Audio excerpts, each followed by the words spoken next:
दर्यापूर भातकुली या मार्गावर श्री गजानन महाराज जिनिंग कॉटस्पिन हे जे आहे हे फॅक्टरी आहे। या फॅक्टरीला आज दुपारी अचानक दुपारच्या सुमारास भीषण आग लागल्याचाही देखील धक्कादायक प्रकार समोर आलेला आहे। माझ्या पाठीमागे बघू शकता की मोठ्या प्रमाणात या कापसाचा जळून खाक झालेला आहे, पूर्ण राग रांगोळी झालेली आहे। मोठ्या प्रमाणात आगीवर नियंत्रण आणण्यासाठी दर्यापूर अग्निशामक दल असो या भातकुली अग्निशामक दल असो मोठ्या प्रमाणात आगीवर नियंत्रण आणण्यासाठी अथक प्रयत्न सुरू आहे।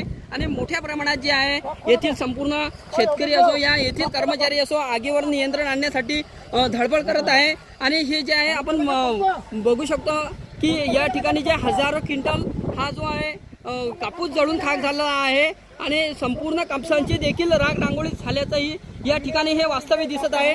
आणि मोठ्या प्रमाणात जे आहे लाखो कापूस जळून खाक झालेला आहे आणि कोट्यवधी रुपयाचं देखील नुकसान झाल्याचा प्राथमिक अंदाज या ठिकाणी वर्तवला जात आहे।